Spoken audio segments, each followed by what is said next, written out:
কে কে রাজি আছো দুই হাত তুলে আল্লাহকে দেখাও।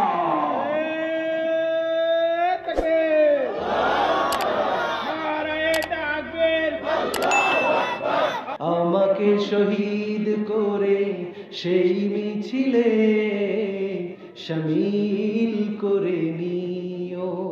শুধুমাত্র নামাজ পড়ার অপরাধে, নামাজের ডাকার অপরাধে আবরার ফাহাদের মতো মেধাবী শিক্ষার্থীকে যারা পিটিয়ে হত্যা করে, এদের সাথে মুসলমানদের কোনো সম্পর্ক থাকতে পারে?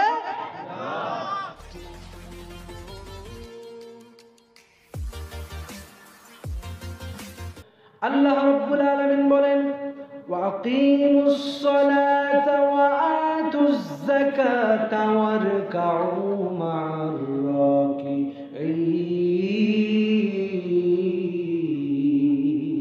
আল্লাহু আকবার।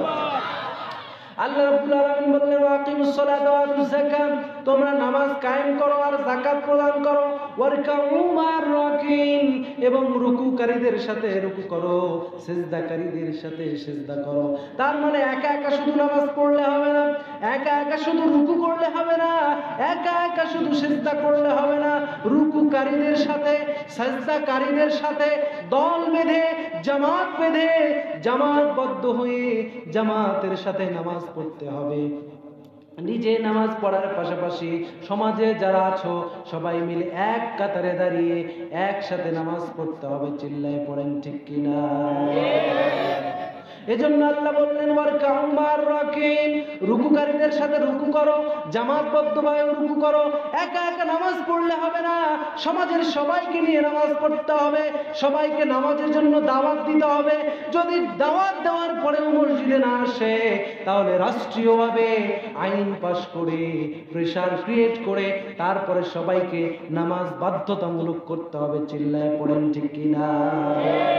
এজন্য এই আয়াতের মধ্যে আল্লাহ রাব্বুল আলামিন বুঝাতে চাইলেন, নামাজ পড়তে হবে এবং নামাজকে সমাজের মধ্যে, রাষ্ট্রের মধ্যে কায়েম করতে হবে, এবং এই সমাজের মধ্যে, রাষ্ট্রের মধ্যে নামাজ কায়েমের আন্দোলন করতে হবে।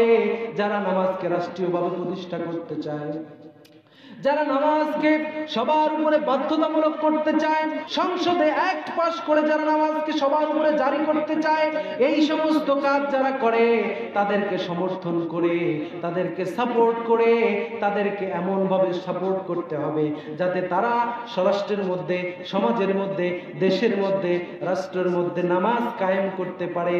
তাদেরকে এইভাবে সমর্থন করার দরকার আছে না নাই? কথা বলেন, আছে না নাই? তাহলে যারা নামাজ কায়েমের আন্দোলন করে, যারা নামাজকে রাষ্ট্রীয় মর্যাদা দিতে চায়, তাদের দলে থাকতে হবে। যারা নামাজের বিরুদ্ধে আইন পাস করে, নামাজ পড়লে যারা তা খারাপ চোখে দেখে, নামাজ পড়লে যারা জঙ্গি ট্যাগ লাগায়, নামাজ পড়লে শুধুমাত্র নামাজ পড়ার অপরাধে, নামাজের ডাকার অপরাধে আবরার ফাহাদের মতো মেধাবী শিক্ষার্থীকে যারা পিটিয়ে হত্যা করে, এদের সাথে মুসলমানদের কোনো সম্পর্ক থাকতে পারে? শুধুমাত্র ওই আবরার ফাহাদ বুয়েটের মেধাবী শিক্ষার্থী, তার একটাই দোষ ছিল, সে নিজে নামাজ পড়তো এবং তার হলের মধ্যে, তার ভার্সিটির মধ্যে যারা থাকতো তাদেরকে নামাজে ডাকতো। এই অপরাধে তাকে পিটিয়ে দুনিয়া থেকে বিদায় করা হয়েছে। পড়েন নাউজুবিল্লাহ। এজন্য সে জীবন দিয়ে দিয়েছে, তারপরও নামাজ সে কি ছেড়েছে? আজ যদি এই বাংলার জমিনে নামাজ প্রতিষ্ঠার ডাক আসে, নামাজ যারা প্রতিষ্ঠা করতে চায় তাদের পক্ষ থেকে যদি ডাক আসে, সেই ডাকে সাড়া দিয়ে নামাজ কায়েমের আন্দোলনে আল্লাহর জমিনে আল্লাহর আইন চলবে, এই ডাকে সাড়া দিয়ে যদি বুকের তাজা রক্ত বিলাতে হয়, কে কে রাজি আছো দুই হাত তুলে আল্লাহকে দেখাও।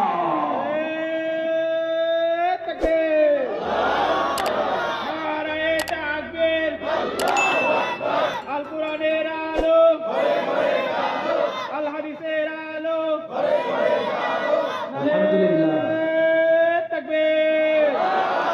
আলহামদুলিল্লাহ। আল্লাহ কবুল করুক, সেখানে পড়েন আমিন।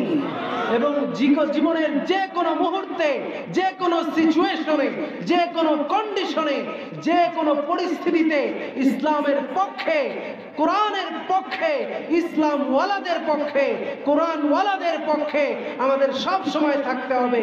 রাজি আছেন তো? যারা চুপ থাকলেন তারা রাজি আছেন সবাই? সবাইকে রাজি থাকতে হবে। Always we have to ready to response them. যারা ডাকবে তাদের ডাকে সাড়া দেওয়া, তাদের ডাকে রেসপন্স করার জন্য রেডি থাকতে হবে। Mentally, physically, commercially, financially, totally আমাদেরকে রেডি থাকতে হবে। যে কোনো সময় যদি নামাজ কায়েমের জন্য ডাক আসে, স্বৈরাচার পতনের জন্য ডাক দেওয়া হয়েছে। আমরা যেমন স্বৈরাচার পতনের জন্য বুকের তাজা রক্ত বিলিয়ে দিয়েছি, রক্ত দিয়েছি বলেই স্বৈরাচার পালাতে বাধ্য হয়েছে, বলেন ঠিক কিনা? ঠিক একইভাবে অ্যাট দ্য সেম ওয়ে যখন আমরা নামাজ কায়েমের জন্য রক্ত দিব, তখন সমাজের মধ্যে নামাজ প্রতিষ্ঠা হবে, ঠিক কিনা? যখন কোরআন রাষ্ট্রীয়ভাবে প্রতিষ্ঠার জন্য, কোরআন দিয়ে দেশ চলবে, কোরআন দিয়ে সমাজ চলবে, এই আন্দোলনে যখন আমরা রক্ত দিব, তখন এই কোরআনের জন্য এই সমাজ কবুল হয়ে যাবে, এই সমাজ, এই দেশ কোরআন দিয়ে চলবে। চিল্লায় পড়েন ঠিক কিনা? এটা হচ্ছে কোরআনের পুরস্কার। যে আপনি যদি, এটা হচ্ছে নামাজের পুরস্কার, এটা হচ্ছে প্রাইজেস অফ সালাত। আপনি যখন নামাজ পড়বেন, নামাজ কায়েম করবেন, এই নামাজ পড়তে গিয়ে আপনি যদি মারা যান, নামাজ কায়েম করতে গিয়ে যদি আপনি মারা যান, নামাজ যারা কায়েম করতে চায় তাদের পক্ষে থাকতে গিয়ে যদি আপনি মারা যান, নামাজের দিকে ডাকতে গিয়ে যদি আপনি মানুষকে মারা যান, আপনাকে আল্লাহ রাব্বুল আলামিন শহীদের মর্যাদা দান করবে। আল্লাহ আকবার। শহীদ হতে চাই কি চাই না? আমরা শহীদ হতে চাই কি? শহীদ হওয়া it's a very very prestigious matter, very very valuable matter. এটা খুবই মর্যাদাপূর্ণ এবং খুবই সম্মানের একটা বিষয়, খুব দামি একটা বিষয়। আন্দাজি যে কেউ শহীদ হতে পারে না, আল্লাহ যাকে কবুল করেন সেই শহীদ হতে পারে। আর যে শহীদ হয়, আল্লাহ রাব্বুল আলামিন বলেছেন, যারা আল্লাহর রাস্তায় মারা যায় তোমরা তাদেরকে মৃত বলো না, তারা জীবিত। ওয়াহুম ইউরযাকুন, তাদেরকে কবরের মধ্যে আল্লাহ রিজিক দিয়ে দেয়। পড়েন সুবহানাল্লাহ। এজন্য শহীদ হওয়ার আকাঙ্ক্ষা থাকতে হবে। ইসলামের জন্য, কোরআনের জন্য যদি জীবন দিতে হয়, শহীদ হতে হয়, আমাদের রাজি থাকতে হবে। এবং আমাদের সবসময় এই মেন্টালিটি গ্রো করতে হবে আমাদের ভিতরে। আমাদের সবসময় এইভাবে আমাদের প্রস্তুত থাকতে হবে।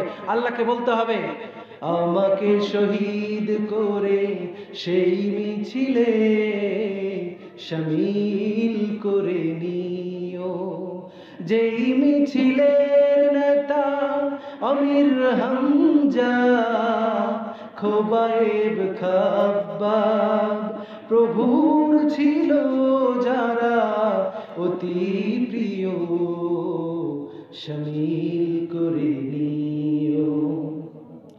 আমাকে শহীদ করে সেই মিছিলে শামিল